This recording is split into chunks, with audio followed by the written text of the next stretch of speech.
I sold the house, my husband said with a triumphant expression on his face. How much more foolish can he be? I gave my husband a cold look and said this. You know nothing, do you? My name is Carmen, a 38-year-old office worker. It has been 7 years since I married Adam, my husband. We met through work. Mr. Miller, the department manager of a client I was handling, introduced us. At first, I was a little confused. Since Mr. Miller has done so much for me, I couldn't just refuse. But I also had concerns about being introduced to someone strange. Anyway, I decided to meet him. Then, one day after work, we had dinner at a nice restaurant with Mr. Miller and the man he introduced. As I nervously entered the restaurant, I saw Mr. Miller and a very refreshing man. Honestly, I fell in love with him at first sight. Nice to meet you. I'm Adam. Thanks for coming today. Nice to meet you too. I'm Carmen. Sorry, this guy's too serious and a bit rigid. But he's a good guy. I thought he could be a perfect match for you, Carmen. After Mr. Miller introduced him to me, we had various conversations. It seemed that we both had a good impression of each other, and we exchanged our numbers. We also made plans to meet again, just the two of us. Soon after, he asked me out on a date, and we officially started dating. Adam was a fun and eloquent person when we were alone together. I remember thinking that we could have a great time together in the future. Even Mr. Miller, the matchmaker, was happy about our relationship. From there, we continued our relationship, and 3 years passed in the blink of an eye. And finally, he proposed to me. That's how we got married. I was glad that I could give good news to Mr. Miller, who treats us like his own children. After that, we went to visit each other's parents and had formal meetings between the families, and we started preparing for the wedding. The wedding was just as we had imagined. It was wonderful. We were very satisfied. And so, our newlywed life as husband and wife began. It was just amazing, and I felt happy every day. Since we both had jobs, we had limited time to relax on weekdays. But we made up for it by going out together on weekends, watching movies at home, and creating quality time as a couple. Since my husband is not good at housework, I mainly handle the cooking. Sometimes it can be a burden, but when I see my husband enjoying my cooking, I feel like making more for him. In the meantime, my husband got promoted to manager. His salary increased significantly, and he was filled with motivation. I also worked hard and achieved results, not to be outdone by my husband. It's a good state to be able to focus on our jobs. And with higher income, we had more money to spend. So we went on trips during holidays and had fulfilling weekends. In this way, time flew by, and 5 years had passed since we got married. One day, my husband came up with a proposal.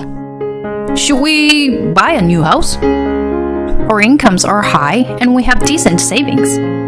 Our current house is a bit small, and it's a good opportunity to think about the future. I agreed with my husband, and we decided to buy a house together. We visited the real estate agency several times and searched for our ideal house. After a few months, we found a house that perfectly matched our criteria. We moved in right away and started our life in the new house. It's very comfortable.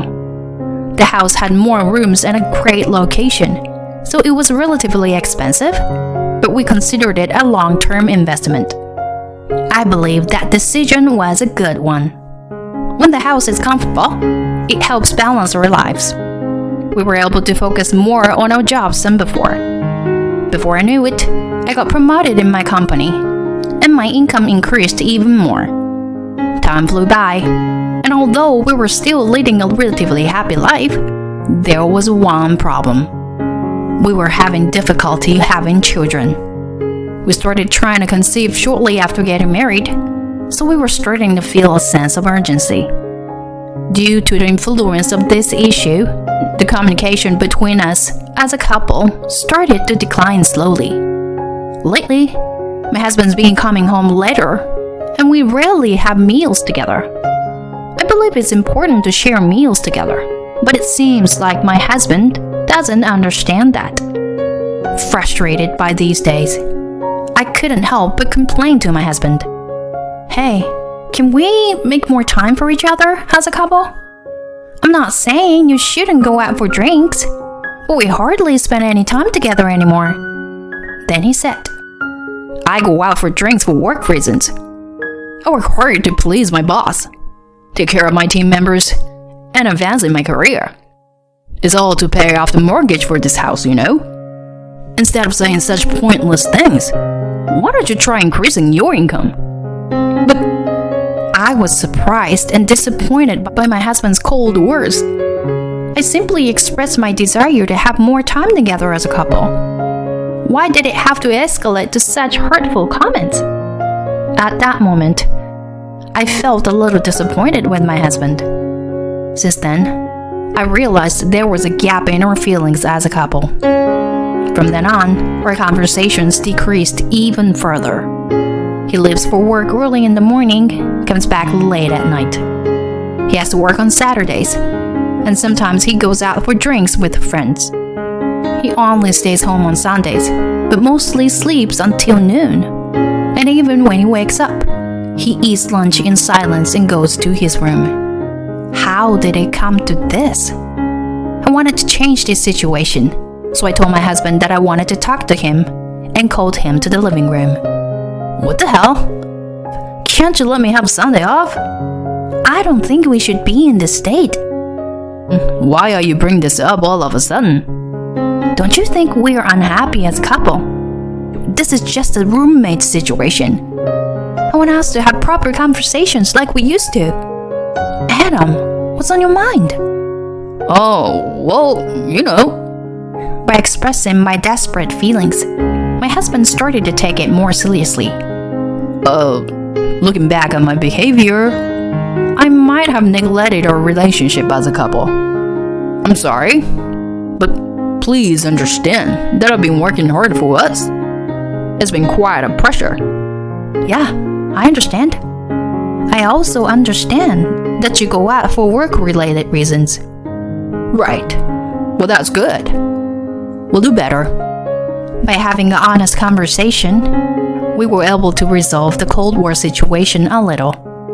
From then on, our conversations increased, and we started having meals together at home even on weekdays. Your cooking is delicious, Carmen. Thanks, I'm glad. It seems like we're slowly returning to being a happy couple as before. However, something unexpected happened during that time. Huh? Leukemia? I was diagnosed with leukemia at the hospital. I was completely stunned by this unforeseen situation. According to the doctor, I would need about 6 months to a year of treatment. And initially, they would prefer if I could be hospitalized for a few months. Fortunately, it was detected early, so there is a high chance of a full recovery with continued treatment. Being diagnosed with a serious illness left me devastated, but knowing that it's not incurable brought some relief. And then, I told my husband about this when he came home from work. Leukemia? He was speechless, just like me. Yeah, but the chance of recovery are high, with treatment. Even so, it's a pretty serious illness, isn't it? Yes. I'll have to be hospitalized for a few months, starting soon. But I'll definitely get better, so don't worry. Yeah, I guess. You get better, right? My husband seemed quite shocked. After that, I went to the hospital with my parents to complete the admission process. Since it was a weekday, my husband couldn't take time off from work. And so, my hospitalization began. The nurse and doctors were very kind and helped alleviate my anxiety. My parents came to visit me every day, making sure I didn't get bored. But my husband rarely visited me. And even when he did, It was just for a short while after work, and only about once a week. I felt lonely and wished he would be more supportive as a husband. He could have been my biggest source of emotional support, but he wasn't there for me. My disappointment in him grew. However, for the time being, I decided to focus on my treatment and try not to think too much about my husband. 3 months passed, and I was discharged. From now on, I would continue treatment while working and visiting the hospital. I headed home with my parents, excited to be back after such a long time. But a problem arose.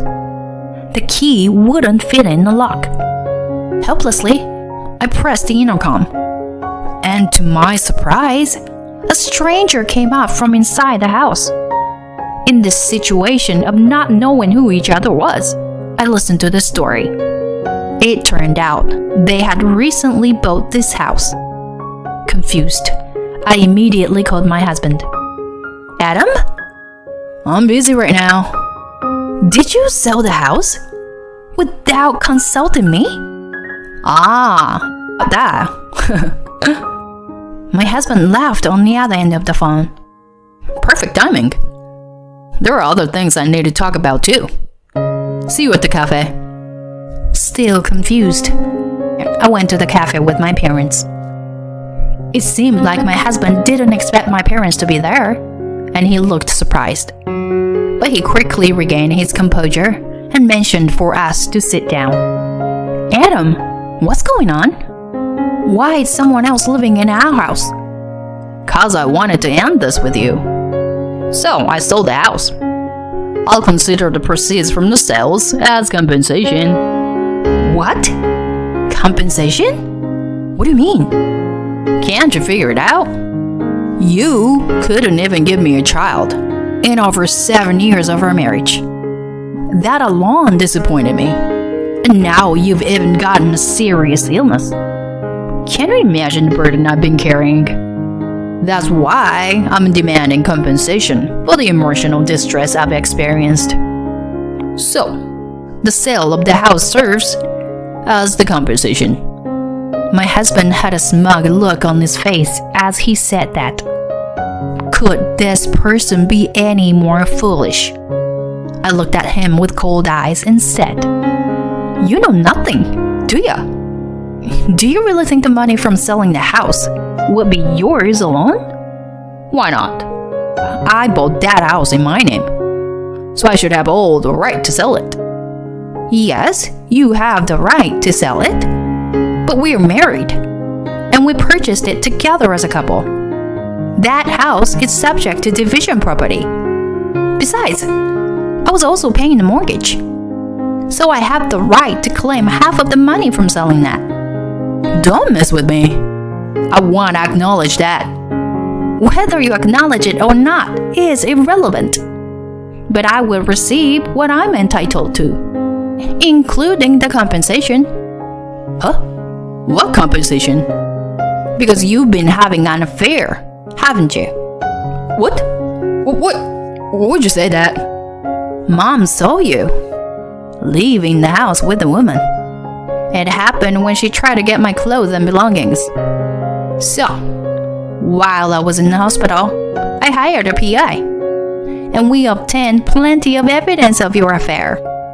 I said that and laid out the evidence photos on the table. Stop it! Why are you doing this here? My husband frantically gathered the photos. It won't change the fact, you know? You wanted to start a new life with your affair partner, using the money from selling that house, right? But in the end, you still have to pay me compensation. I'll also demand compensation for the emotional distress from you. Go ahead and try. I'll fight back, even if it goes to court. I guess you want to have a lawyer who will fight for you based on your petty reasons. And if you have to pay legal fees, it will likely end up in a negative balance, even if you receive compensation. I had already thought I couldn't live with you anymore. So it saved me trouble that you sold it first. Oh, it seems like you also disposed of my belongings without permission. As for that, yeah, I suppose I should consult the police. Oh, wait a minute. I get it. Alright. Just please, spare me. My husband suddenly pleaded with me, but there was no way I would forgive him for this. Before long, we each proceeded with the divorce process. When I reported the details of the divorce to Mr. Miller, he was outraged. Mr. Miller repeatedly apologized to me, even though he had done nothing wrong. Actually, at that time, Mr. Miller had been promoted and was in the position of executive director. It was terrible enough that my ex-husband had an affair while his wife was suffering from leukemia, and even sold the house without permission during my hospitalization. Perhaps due to his preoccupation with his mistress, my ex-husband's work attitude had become sloppy, and he became subject to demotion. His salary plummeted, and his career advancement came to a halt. Of course, my ex-husband, who suddenly became poor, was abandoned by his affair partner as well. It was all karma for his actions. I hope he experiences it fully. On the other hand, I returned to my parents' house and balanced work and treatment with their support. The treatment was progressing well, and the doctor told me that the chance of a full recovery were increasing. I intend to continue working and striving for complete recovery.